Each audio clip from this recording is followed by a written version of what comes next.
Urukundo rurihangana, rukagira neza. Urukundo ntirugira ishyari, urukundo ntirwirarira, ntirwihimbaza, ntirukora ibiteye isoni, ntirushaka ibyarwo, ntiruhutiraho, ntirutekereza ikibi ku bantu, ntirwishimira gukiranirwa kw'abandi, ahubwo rwishimira ukuri, rubabarira byose, rwizera byose, rwiringira byose, rwihanganira byose. Urukundo nyakuri ntago rusaza. True love never die. Nguhaye ikaze hano kuri Key Message 250. Tugiye kurebera hamwe inama 10 zatanzwe n'umukinnyi wa filime witwa Kiramani, azigira barushinze ndetse yewe zirareba n'abifuza kurushinga. Uyu Kiramani yatanze izi nama 10 kubera ko yari ababajwe n'uburyo umugabo w'inshuti we yatawe n'umugore we, amuziza ko nta kintu ngazamugezaho bitewe n'ubuzima bari babayemo. Niyo nshuti ya Nick Morgan wamenyekanye nka Kiramani, ni umukinnyi wa filime nyarwanda, akunda kuvuga ndetse no kugaragaza ko akunda umugore we abinyujije ku rukuta rwe rwa Instagram. Muri isi dutuye twese tugira amahirwe atandukanye, ibi bikagena imibereho tugira. Hari igihe bihira bamwe, abandi bikanga bagategereza igihe runaka kugira ngo bikunde. Ibanga ni ukudacika intege. Uyu mugabo Yannick niyo nshuti uzwi ku izina rya Kiramani, yavutse mu 1994 mu kwezi kwa gatanu ku itariki ya 3. Avukira mu mujyi wa Kigali, ahazwi nko mu Biryogo, ahanini aho ababyeyi be bavukiye. Akirangiza kwiga amashuri yisumbuye mu bijyanye na Computer Science and Management, ubuzima bwe bwabanje kumugora nk'abandi bose banyura mu buzima bugoye bakirangiza kwiga amashuri. Gusa nyuma yaje kubona umuntu umuha mudasobwa akodesha, atangira gucuruza indirimbo ndetse na filime. Nyuma aza guhindura ibyo yakoraga, atangira gucuruza mudasobwa, flash ndetse na memory card. Ibi bikaba byaraje kumuhindurira ubuzima ugereranyije na mbere.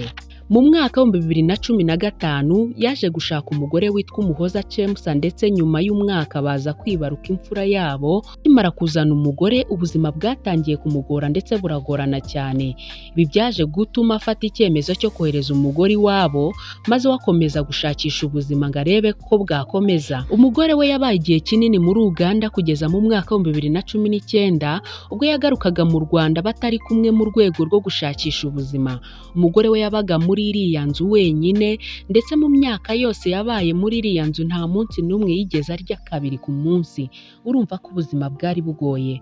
Uyu Kiramani yaje kwisanga akina muri filime za Nyakso, amara igihe kingana n'umwaka akina ariko adahembwa, aza kubona ko ntacyo byamugezaho, bituma ahita atangira gutekereza uburyo nawe yakwikorera. Atangira filime ye yise The Major.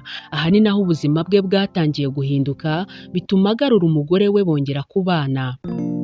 Kiramani yavuze ko iriya myaka yose umugore waba muri Uganda atigeze ajya kumusura. Ibi byari ukubera kubura tike yari kumugeza muri Uganda. Ati yarinze isezerano twahanye ry'uko aje kubaka, ataje gushaka. Nanjye nubahiriza isezerano namuhaye ry'uko nzamuhesha ishema, nzamukundwa akaza kandi nzamubera umugabo w'ukuri.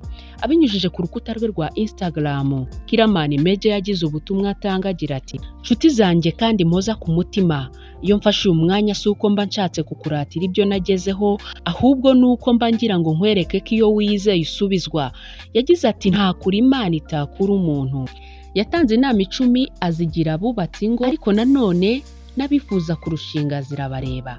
Iki kiganiro ni isomo ry'ubuzima. Kora subscribe ujye ubana natwe mu biganiro bitandukanye birimo amasomo atandukanye y'ubuzima.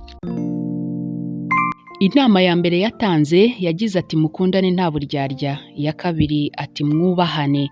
Iya gatatu agira ati umugabo n'umugore ntihakagire utinyuka guhemuka. Iya kane agira ati mwizerane. Inama ya gatanu yaravuze ati muterane ingabo mu bitugu. Iya gatandatu yavuze ko buri munsi ujye wibutsa umukunzi wawe ko ari we byiringiro byawe. Iya karindwi agira ati ugomba kwibutsa umukunzi wawe ko umukunda. Nuko iya munani akomeza agira ati uzakunda umuryango w'umukunzi wawe nk'uko ukunda uwawe. Inama ya 9 yatanze ntuzagire ibanga na rimwe uhisha umukunzi wawe. Inama ya 10 ari nayo ya nyuma yatanze yagize ati teka uzajye werekana impinduka mu rukundo rwanyu ndetse n'icyizere cy'uko hari icyo muzageraho. Ndabashimiye mwe mwabanye natwe muri iki kiganiro isomo ry'ubuzima, naho ubutaha.